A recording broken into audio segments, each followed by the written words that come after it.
2, 3, quiet, silence. నువ్వే మాట్లాడుతున్నావు. 3, 4, go. Hi అండి, ఈరోజు టాపిక్ శబ్దం మూవీ గురించి అండి. శబ్దం మూవీ రివ్యూ బిలో యావరేజ్ అండి. First half okay, second half మరి దారుణం ఉంది.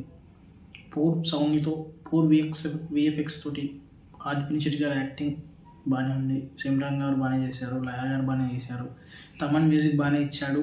కానీ రిపీటెడ్గా అదే ప్లే కావడం వల్ల అదే మ్యూజిక్ మనకి ఇరిటేషన్ అనిపిస్తుంది.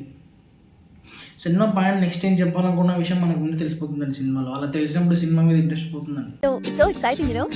నాకంత ఎక్సైటింగ్ ఏం లేదు. నీకేమనుందిరా? ఇన్ఫ్యాక్ట్ కొంచెం డిప్రెషన్గా ఉన్నది. ఈ సినిమాలో ఎగ్జాక్ట్గా అదే జరిగిందండి. అండ్ ఇంకోటి చూసుకుంటే అండి, సినిమాలో ప్లస్ల కంటే మైనస్లు ఎక్కువ ఉన్నాయండి. క్లైమాక్స్ మరీ వీక్గా ఉందండి.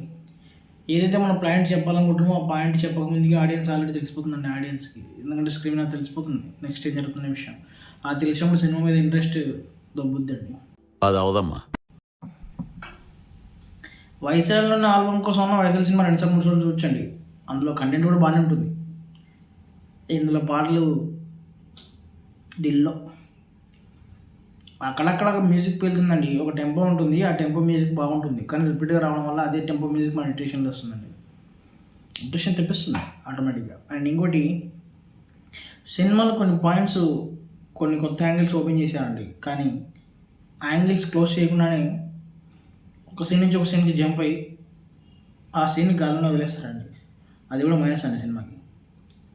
మనం చెప్పాలనుకున్న పాయింట్ చెప్పినట్టే చెప్పి మళ్ళీ అర్థం కాకుండా తీసుకెళ్ళి అది ఎక్కడో కట్ చేసి క్లైమాక్స్ తీసుకెళ్ళి క్లైమాక్స్ని వీక్ చేసి పడేశారు.